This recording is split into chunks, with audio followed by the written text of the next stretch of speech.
Linkage isomerism क्या होता है देखो, व्हेन एन एम्बिडेंट लिगेंड कौन सा होता है, जैसे जैसे ये है नाइट्रो है, CN है ना, नाइट्रो जैसे देखें N double bond O single bond O, 1 2 3 4 1 2 3 4 5 6 1 2, यहाँ नेगेटिव चार्ज होता है, तो यहाँ से ऑक्सीजन भी इलेक्ट्रॉन डोनेट कर सकता है और नाइट्रोजन भी कर सकता है, लेकिन करेगा किसी एक जगह से। तो इस तरह के लिगेंड्स को हम क्या कहते हैं, एम्बिडेंटेड लिगेंड्स।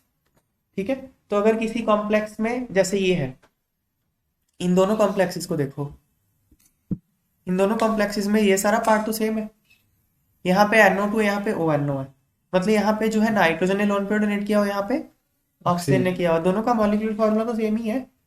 फर्क का है सिर्फ एम्बिडेंटेड लिगेंड ने जो डोनेट किए हैं वो अलग अलग जगह से करे हुए हैं।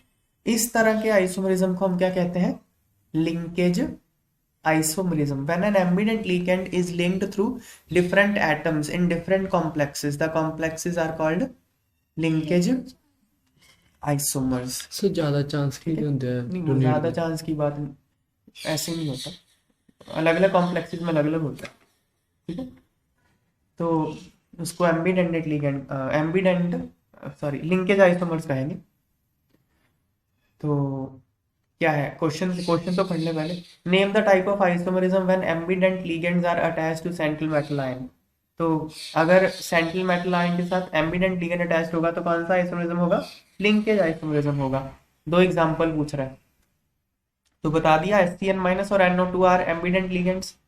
तो जैसे ये है CrNH35HCN, यहाँ पे HCN is linked through S, और CrNH35NCS, N पहले लिख दिया तो यहाँ पे Na के थ्रू लिंक्ड है, तो ये दोनों लिंकेज आइसोमर है। ऐसे ही ये दोनों भी लिंकेज आइसोमर होते हैं। ठीक है, due to presence of ambidentate ligands का coordination compound show isomerism. Ambidentate ligand होने की वजह से कोऑर्डिनेशन कंपाउंड्स आइसोमरिज्म शो करते हैं। Yes, platinum complexes of the type, ये है देखो, ये प्लैटिनम के कॉम्प्लेक्स हैं, ये पार्ट तो सेम आ गया ना, यहाँ पे क्या SCN है, यहाँ पे NCS है, ये कौन सा आइसोमरिज्म है, लिंकेज। यहाँ पे सल्फर के साथ लिंक बना है, यहाँ पे नाइट्रोजन के साथ लिंक बना हुआ है, लिंकेज आइसोमरिज्म है ये।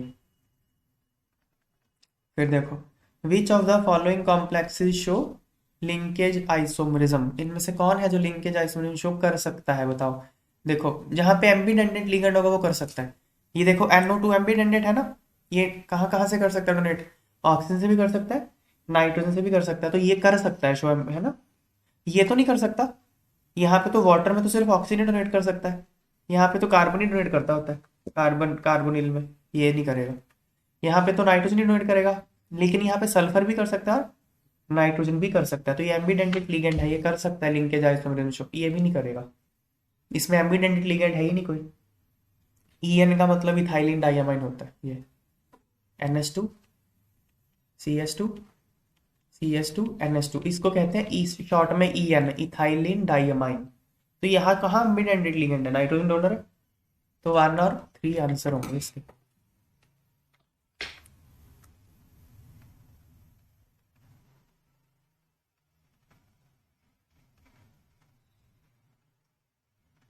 Next, linkage isomerism arises in coordination compounds containing ambidentate ligand। सही है बात है, अगर किसी कंपाउंड में एम्बिडेंटेड लिगेंड हो तो लिंकेज आइसोमरिज्म होता है, यस और नो, सही है। Ambidentate ligands has two different colour atoms, अरे ये क्या है, ये थोड़ी है, ambidentate ligand has two different, अच्छा डोनर, मैंने कलर पढ़ लिया, सॉरी, डोनर एटम सही है, मैंने ना कलर सब पढ़ पे लिया। डोनेट देख के कर दो हाँ तुम। डोनेट, लेकिन डिफरेंट होता है ना डोनर, तो सही है। ठीक है, तो क्यों, हाँ यही है रीजन, भी यही है क्योंकि एम्बिडेंटेड लिगेंड दो डिफरेंट एटम से डोनेट कर सकता है, इसलिए आइसोमरिज्म हो जाएगा। आइसोमरिज्म में होता क्या है कि लिंकेज डिफरेंट होता है, लिंकेज आइसोमरिज्म होता है क्या कि लिंकेज डिफरेंट है, तो एम्बिडेंटेड लिगेंड का लिंकेज डिफरेंट हो जाएगा ना डिफरेंट जगह से, तो सही है, रीजन भी ठीक है, सही हो गया।